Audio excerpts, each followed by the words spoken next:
Hello everyone, law academy के segment में आपका स्वागत है। और आज हम डिस्कस करने वाले हैं एलएलबी फर्स्ट सेमेस्टर का question paper second, law of contract first.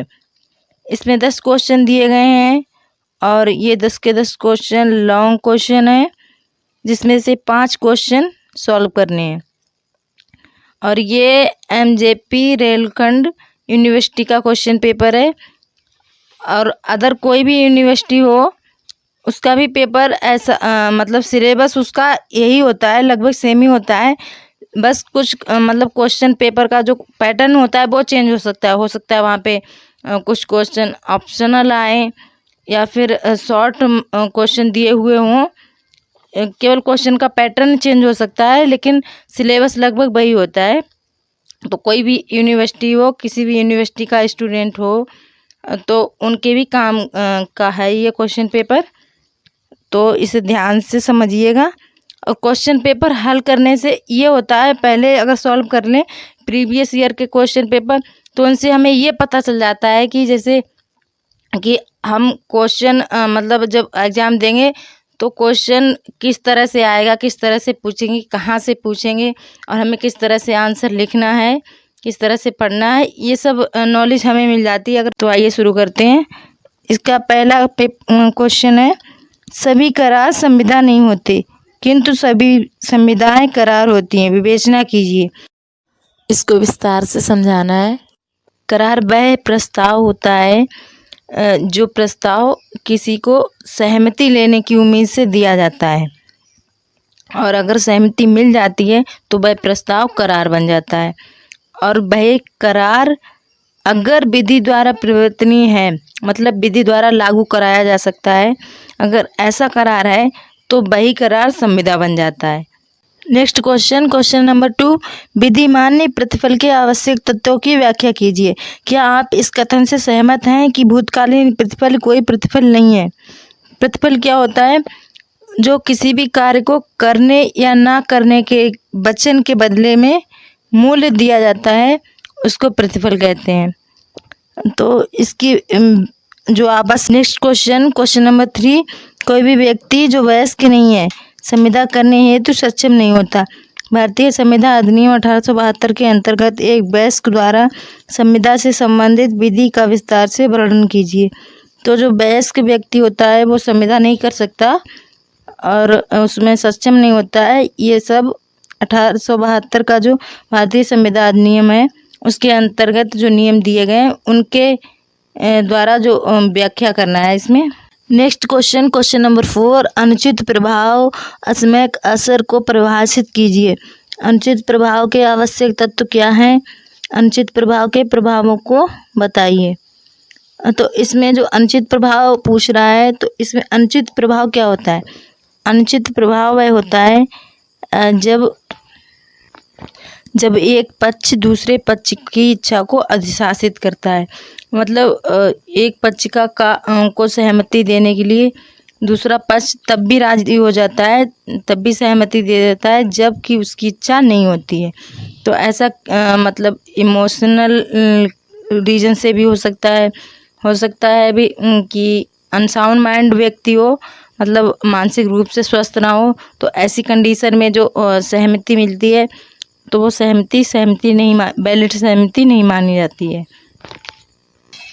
और इसके जो मुख्य तत्व हैं वो बताना है, और इसका जो प्रभाव पड़ता है सहमति पर वो कैसे पड़ता है, क्या क्या पड़ता है, तो वो डिस्क्राइब करना है। नेक्स्ट क्वेश्चन नंबर 5, भारतीय संविदा अधिनियम की धारा 23 के उपबंधों के अनुसार उद्देश्य एवं प्रतिफल के विधि विरुद्ध होने संबंधी नियमों का वर्णन कीजिए। इसमें पूछ रहा है उद्देश्य एवं प्रतिफल कब विधि विरुद्ध होते हैं, इससे संबंधी क्या नियम दिए गए हैं, उनका वर्णन कीजिए, उनके बारे में बताइए। नेक्स्ट क्वेश्चन नंबर 6, पद्धम करार के अर्थ की व्याख्या कीजिए। क्या निम्नलिखित पद्धम करार हैं? पद्धम करार जो होता है उसका दूसरा नाम है वाजी समझौता। इसका अर्थ होता है कि जैसे कोई घटना है, वो घटना होने या ना होने पर निर्भर करता है। वो घटना हो भी सकती है और नहीं भी हो सकती है। जैसे मतलब शर्त लगाना होता है जनरली। तो जो जैसे कोई शर्त लगाई किसी ने कि जो क्रिकेट मैच है तो उसमें इंडिया अगर जीतेगा तो हम तुम्हें 1000 रुपये देंगे, और दूसरा पक्ष कह रहा है कि अगर पाकिस्तान जीता तो हम तुम्हें 1000 रुपये देंगे। तो उसमें से इंडिया भी जीत सकता है, पाकिस्तान भी जीत सकता है। तो अभी कंफर्म नहीं हो सकता पहले कि कौन जीतेगा। तो ऐसे जो शर्त लगाते हैं, ऐसे जो करार होते हैं, तो उनको पद्म करार या बाजी समझौता कहते हैं। अब इसमें पूछ रहा है दो मतलब कि क्वेश्चन और दिए गए हैं इसके अंदर। लॉटरी और तेजी मंदी लेन देन, ये दोनों मतलब पूछ रहा है कि क्या पद्म करार हैं, क्या बाजी समझौता हैं, इनके बारे में बताना है। नेक्स्ट क्वेश्चन है क्वेश्चन नंबर 7। संविदाओं के नैराश्य के सिद्धांत से आप क्या समझते हैं? निर्णयवादों की सहायता से विवेचना कीजिए। नैराश्य क्या होता है? नैराश्य जब भी किसी आकस्मिक घटना की वजह से किसी संविदा का पालन असंभव सा हो जाता है, तो जो वचनदाता है उसको छूट मिल जाती है वचन पालन करने में, यही नैराश्य है। और इसकी विस्तार से विवेचना करनी है, इसमें बाद भी लिखना है जो केस होते हैं उनको। नेक्स्ट क्वेश्चन है संविदा कल्प क्या है? भारतीय संविदा अधिनियम 1872 के प्रावधानों की सहायता से समझाइए। संविदा कल्प का दूसरा नाम जो है वो है आभासी संविदा। संविदा कल्प से अर्थ है जब भी कोई संविदा मतलब उसमें जो सहमति होती है वो पूरी तरह से स्पष्ट नहीं होती है, वास्तविक नहीं होती है, मतलब आभासी होती है। वो केवल उनका आचरण जो होता है, व्यवहार देखकर लगता है कि ये संविदा है, संविदा जैसी प्रतीत होती है, तो उसको ही संविदा कल्प कहते हैं।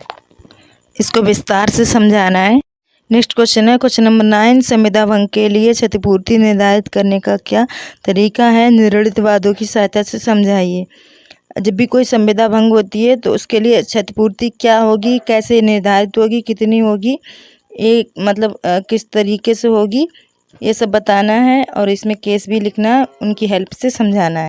Question number 10। व्यादेश से आप क्या समझते हैं? इसके विभिन्न तरीकों का वर्णन कीजिए। व्यादेश से अर्थ है वह आदेश जो न्यायालय किसी व्यक्ति विशेष को देता है कोई काम करने या ना करने के लिए। आई होप ये वीडियो आपको नेक्स्ट एग्जाम में बहुत हेल्प करेगा, और ऐसी ही लॉ से जुड़ी इन्फॉर्मेटिव वीडियो सबसे पहले पाने के लिए हमारे चैनल को सब्सक्राइब एंड सपोर्ट कीजिए।